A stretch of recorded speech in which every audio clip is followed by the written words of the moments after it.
فبأي آلاء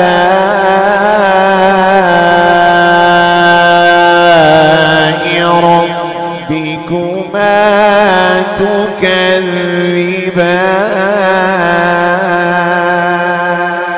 محمد وعلى آل سيدنا محمد مبارك وسلم صلاة وسلاما عليك يا رسول الله يا حبيب الله صلی اللہ علیہ وسلم. تو گزشتہ روز جس واقعے کو بیان کیا جا رہا تھا کہ جس میں قرآن مقدس نے اس شہر اور شہر کے لوگوں کا واقعہ بیان فرمایا کہ جب ان شہر والوں کی طرف ہم نے اپنے رسولوں کو بھیجا کہ وہ شہر والوں کو رب کے عذاب سے ڈرائیں، اس کی عبادت کرائیں، اس کی عبادت کا حکم دیں، رسالت کو مانیں، توحید کو مانیں. تو جب وہ نبی، جب وہ رسول اس شہر والوں کے پاس آئے تو انہوں نے کہا کہ آپ تو جو کہتے ہیں، آپ ہمیں جس بات کی دعوت دیتے ہیں تو یہ دعوت ہم کیوں قبول کریں کہ ایک تو آپ ہمارے جیسے ہیں. پہلی بات یعنی کہ نبی اور رسول کو انہوں نے اپنے جیسا کہا کہ آپ ہمارے جیسے ہیں. دوسرا یہ کہا کہ اللہ تبارک و تعالیٰ نے تو کوئی چیز نہیں اتاری ہے، بس آپ تو یوں ہی جھوٹ بولتے ہیں. اللہ اکبر.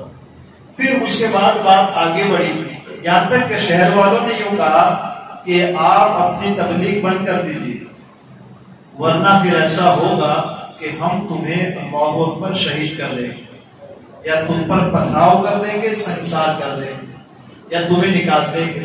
اب یہ جب یہ باتیں ہو رہی تھی، ایک مرد مومن دوڑتا ہوا آتا ہے. وَجَاءَ رَجُلٌ مِّنْ أَقْصَى الْمَدِينَةِ يَسْعَىٰ قَالَ يَا قَوْمِ اتَّبِعُوا الْمُرْسَلِينَ.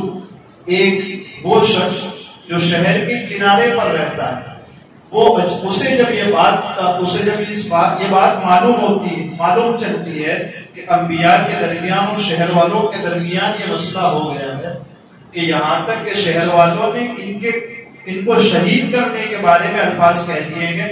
اب وہ اپنا گھر چھوڑ کر آتے ہیں، جن کا نام ہے حبیب نجار.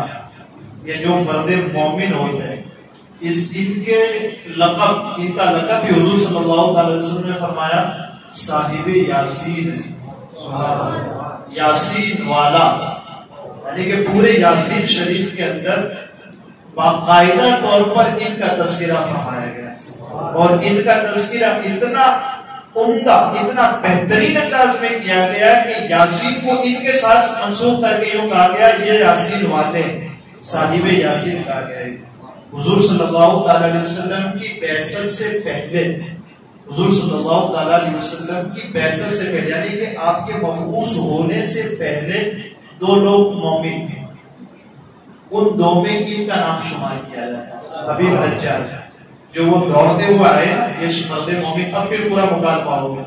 جب وہ دوڑتے ہوئے آنے کے بعد کہتے ہیں میری قوم، یہ جو رسول تمہارے سامنے ان کی پیروی کرو، یہ جس بات کی تمہیں اور ہمیں دعوت دیتے ہیں، یہ رب کی عبادت کی دعوت دیتے ہیں، اچھے اور کام بھلائی کی دعوت دیتے ہیں، تم ان کی پیروی کرو. یہ کام پھر اس کے بعد یہ ان کی طرف متوجہ ہوتے ہیں، ان انبیاء کی طرف، رسولوں کی طرف، جو کہا قال یا قوم اتبعوا المرسلین اتبعوا من لا يسألكم اجرا وهم مهتدون. کہ تم کس چیز کی دعوت دیتے ہو؟ کہا اللہ تبارک و تعالیٰ کی توحید اور ہماری نبوت اور رسالت کی دعوت دیتے ہیں. کہا اس پر کچھ اجر لیتے ہو، اس کا کچھ بدلہ لیتے ہو، اس کے بدلے میں کوئی معاوضہ لیتے ہو؟ کہا نہیں لیتے کوئی معاوضہ. ان سے بات. اور پھر قوم کی طرف آ کر کے کہتے ہیں کہ میری قوم، یہ جس بات کی طرف تمہیں بلاتے ہیں ان کا کہنا مانو، اس لیے کہ اللہ تبارک و تعالیٰ کی طرف سے ہدایت پائے ہوئے اور تمہیں اور ہمیں ہدایت دینے کے لیے آئے ہوئے، تو ان کی بات کو مان. پھر قوم اس پر ان کو کہتی ہے تم بھی اپنے باپ دادا کی دین کو چھوڑ آئے ہو، تم نے بھی اپنی پارٹی بدل لی، کل تو ہمارے ساتھ تھے اور آج ان کے دین کو قبول کر لیا تم نے. اب اس کے جواب میں وہ یہ کہتے ہیں کہ مجھے کیا ہو گیا ہے کہ میں اس رب کی عبادت کیوں نہ کروں جس نے مجھے پیدا کیا. میں کیوں نہ کروں اس رب کی عبادت جس نے مجھے پیدا کیا. اور اتنا نہیں، تمہیں ہمیں اسی کی طرف پلٹ کے جانا ہے. ایک بات یہ کہتے ہیں، پھر کہتے ہیں کہ آپ مجھے بتائیں. اب قوم سے مخاطب ہو کے کہتے ہیں آپ مجھے بتائیں کہ میں اس خدا کو کیوں مانوں، اس خدا کو میں کیوں مانوں کہ جب میرا حقیقی رب اللہ جب مجھ پر کوئی مصیبت یا مجھ پر کوئی برائی نازل کرے تو میں اس جھوٹے خدا کو مانوں کہ جو میرے رب کی بھیجی ہوئی برائی کو بھی نہیں ٹال سکتا. ہے کوئی جھوٹا خدا جو حقیقی خدا اللہ تبارک و تعالیٰ اگر ہم پر کوئی عذاب نازل کرے تو کیا کوئی ہے دنیا میں دوسرا خدا جس کے پاس جا کر ہم یہ کہہ سکیں کہ بھائی عذاب ٹال دو؟ نہیں. تو یہ کہتے ہیں اب ان سے مقابلہ ہو رہا ہے کہ شہر والوں کے ساتھ یہ مقابلہ بات کر رہے ہیں کہ میں کیوں اس کی عبادت نہ کروں جس نے مجھے پیدا کیا، جس کی طرف ہم نے آپ نے سب کو جانا ہے. پھر بعد میں آگے بڑھا کر پھر کہتے ہیں کیا کہتے ہیں کہ اگر میرا رب مجھے عذاب دینا چاہے تو کیا میں اس کی پناہ لوں کہ جس کی سفارش بھی قبول نہیں ہو سکتی، جو مجھے بچا بھی نہیں سکتا، اور اگر میں کر لوں یعنی دوسرے خدا کو میں مان بھی لوں تو پھر مجھے بتاؤ کہ مجھ سے بڑا گمراہ کون ہے جسے ہر بات سمجھ میں آتی ہے اس کے باوجود بھی خدا کے علاوہ دوسرے خدا کو مانتا. یہ باتیں ہو رہی، یہ بھی باتیں چل رہی تھی نا. اس اتنی دیر میں شہر والے کہتے ہیں حبیب نجار سے تم خاموش ہو جاؤ اور نہ ہم تمہیں بھی قتل کر دیں. جب بات بڑھتی ہوئی دیکھتے ہیں حبیب نجار تو حبیب نجار کہتے ہیں ان رسولوں سے اے رسولو تم گواہ ہو جاؤ کہ میں ایمان لایا، جس بات کی طرف تم دعوت دیتے ہو اور میرے ایمان کی تم لوگ گواہی دینا. یہ اب جب یہ ایمان لے آتے ہیں اور بات ان کی مکمل ہو جاتی ہے گواہی کی، وہ شہر والے ان کو شہید کر دیتے ہیں. شہید کر دینے کے بعد جب یہ اپنا مقام دیکھتے، انسان کو اپنا مقام پتہ چلتا ہے اور اللہ تبارک و تعالیٰ بھی ان کے مقام کو زمانے کے سامنے بیان فرماتا ہے. کیا کہ مرنے کے بعد انہیں حکم دیا جاتا ہے داخل ہو جاؤ میری جنت، ہم نے تمہیں جنتی بنایا. اس وقت جب جنت کا پروانہ مل رہا ہوتا ہے اس وقت بھی سوچتے ہیں کاش میری قوم سمجھ جاتی، کہتے ہیں میری قوم سمجھ جاتی اور ایمان لے آتی تو وہ بھی میرے ساتھ اسی جنت میں داخل ہو جاتی. پھر اس کے بعد اللہ تبارک و تعالیٰ فرماتا ہے یہ جب بات ان کو شہید کر دیا. اب انبیاء کو عنقریب لوگ شہید کرتے، لیکن اس سے پہلے اللہ فرماتا ہے اس قوم کو تباہ کرنا تھا ہم کو، تو ہم نے ان کو تباہ کرنے کے لیے آسمان سے کوئی لشکر نہیں اتارا. ہم نے آسمان سے ان پر کوئی لشکر نہیں اتار دیا کہ ان کو تباہ کر دو. اچھا کیا کیا؟ کہ جبریل کو حکم دیا جبریل ایک چیخ سنا دو، آواز بوم جس کو گجراتی میں کہتے ہیں ایک چیخ سنا دو. ایک چیخ سنائی گئی آسمان سے.